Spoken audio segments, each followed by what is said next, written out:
তোমাদের একবার আমি পুরোটা দেখিয়ে দিচ্ছি যে আমি কিভাবে মেনটেনটা করলাম। আগের তো সব দেখে ফেলেছো ছোটো ভিডিও, এরপর দেখো এই খাবার মেনুগুলো আমি কিভাবে মানে মেনটেন করছি ছোট জায়গার মধ্যে।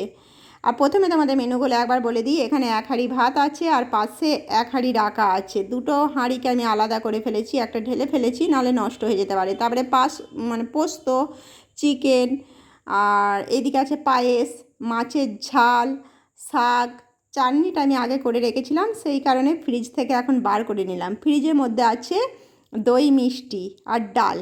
প্রথমে দেখতে পেলে ওপরে মাংসগুলো সমস্ত বাটিতে সাজিয়ে নিয়েছি। এখন না সবাই ওপরে গেছে, এই টাইমটা ফাঁকা হয়েছে, মিষ্টি জল খাবার পর সব ওপরে হৈ হৈ করছে। আর আমি কি কি খুঁটখুটুনি সব সাজিয়েছি সব দেখতে গেছে। সেই ফাঁকে ভাবলাম সমস্ত আলাদা করে ফেলি।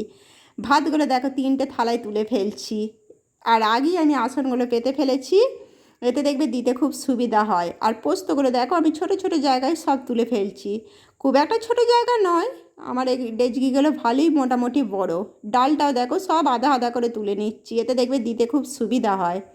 আর মাংসটা আর পায়েসটা আমি ওপরে দেখো বাটিতে করে ফেলেছি আলাদা।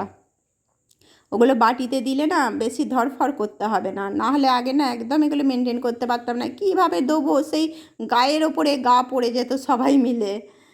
সেই কারণে এবারে এই ব্যবস্থাটা ভাবলাম করি। আর মাছের ঝালে একটা চাটু দিয়ে দিয়েছি, আর যে জিনিসগুলো চাটু নেই সব আলাদা আলাদা করে চাটু দিয়ে দিয়েছি। চাটনিটা পাতে দেওয়া হবে।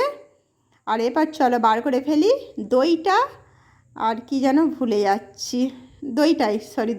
আর আগেই তো আমি চাটনিটা বার করে ফেলেছি।